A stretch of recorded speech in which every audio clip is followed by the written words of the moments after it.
These were the questions. As usual, with the answers, to help you understand, I'll explain my thought process as I go along. Question 1. 1/7 to the power 2 is just 1/7 times by 1/7.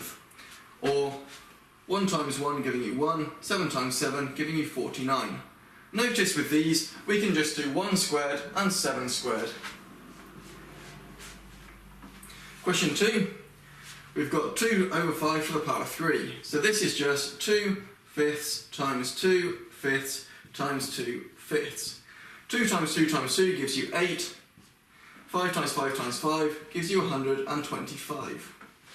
The next one, remember the negative here means we're going to flip the fraction around.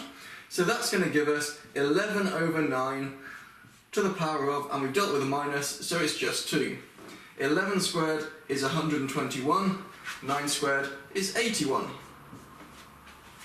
Power minus 3, so again we'll get rid of that negative first. We'll do 5/4, leaving it with a power of 3. 5 to the power 3 is 125. Notice these will come up a lot. 5 to the power 3 is here as well. 4 to the power 3 is 64. 3/2 to the power of minus 4. Again, we'll deal with that negative first, giving us 2/3 to the power of 4. 2 to the power 4, so that's 2 times 2 times 2 times 2 again, which is going to give you 2 times 2 is 4 times 2, 8 times 2, 16. And 3 times 3 is 9, times 3, 27, times 3, 81.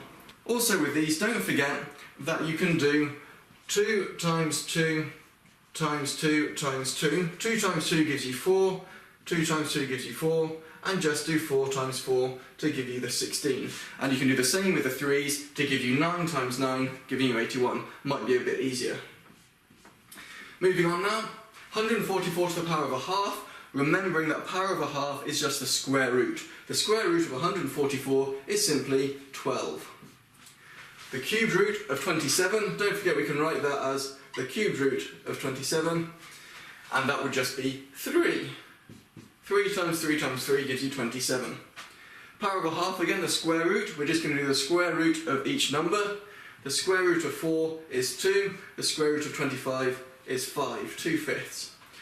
A power third again, so just the cubed root. The cubed root of 64 is 4, the cubed root of 125 is 5, 4/5. Here we've got a minus and we've got a power. It doesn't really matter whether we do the power first or the minus. We can do them in either order, but I'm going to do the minus first because that's what I've done all along. So that's going to give me 9, it's going to give me 1/9, that deals with the minus, and I've now got the power of 1/2. Power of 1/2 is the square root. Square root of 1 is 1, square root of 9 is 3, 1/3. Question 11 now. We've got a minus here, so that's going to flip the fraction over. So we're going to have, well, 1/8 flipped over is just going to give us 8. So that's going to be 8 to the power of 1/3. And that will just give us the cubed root of 8, which is just 2. Again, the negative, let's deal with that. Flip the fraction over, 81/49. And we've got power of 1/2. Power of 1/2 means we're going to do the square root.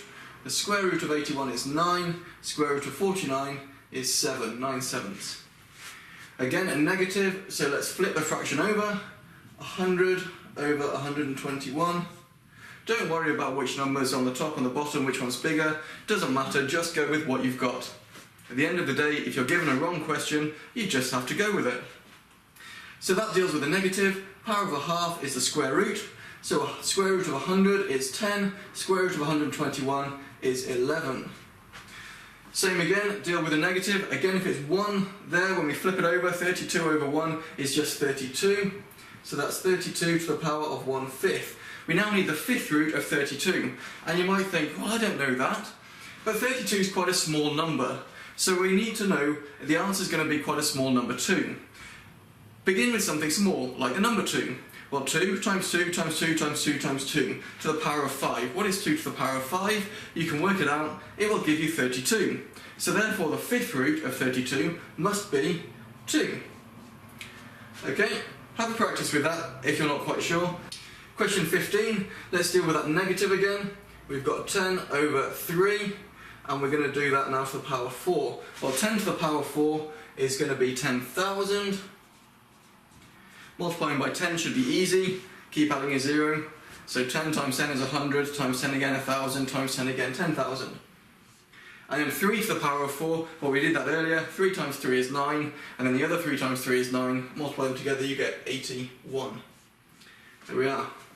Question 16, let's deal with that minus sign again, so we're going to flip the fraction over, giving us 81 over 16, and this is now going to be to the power of 1/4. So we're dealing with the 4th root.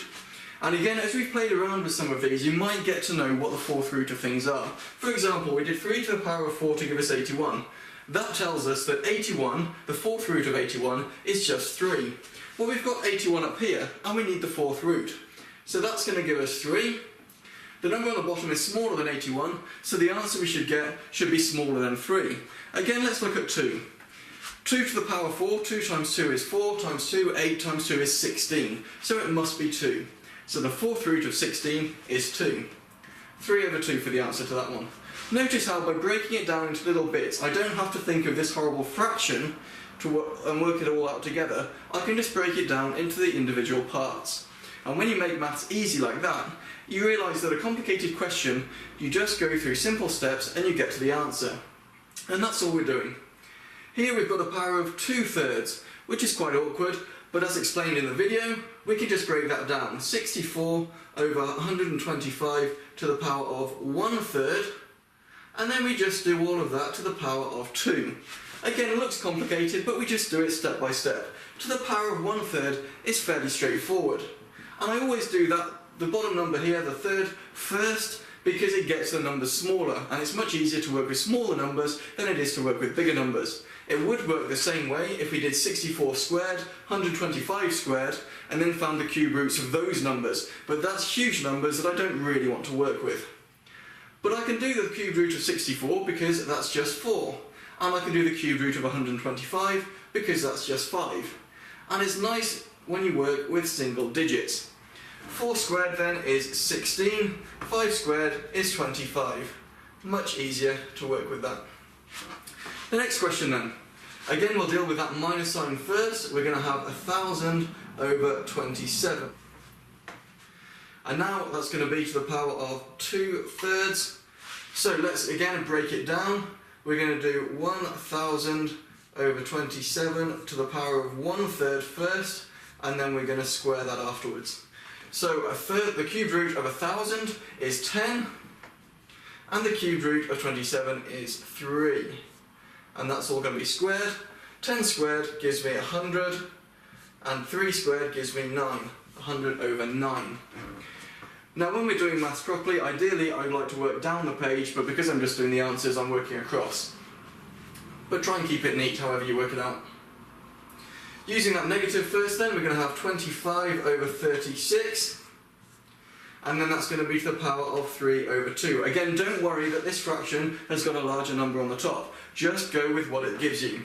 So we're going to break this down. We're going to do 25 over 36, and I'm going to do that, the 2 on the bottom, so that's going to be a half first, and then all of that is going to be to the power of 3 on the top then. So the square root of 25 is 5, the square root of 36 is 6. All that to the power 3 now. 5 to the power 3 is 125. 6 to the power 3, well that's 6 times 6, which is 36, times by 6 again. If you can't do that, use a multiplication method you know, but that should give you 216. And now question 20, let's deal with that minus sign again. So that's going to give you 243 over 32. And all of that's now going to be to the power of 3/5. Again, break that down. That's going to give you 243 over 32. Do the bottom number first, makes it easier. So that's to the power of 1/5, and then all to the power of 3. Well, 243, the 5th root of 243, seems quite difficult. Again, start with small numbers. Well, it's an odd number. I'm going to begin with an odd number. Let's see if 3 will work. 3 times 3, well actually 3 to the power of 4 we've done already. 3 to the power of 4 is 81.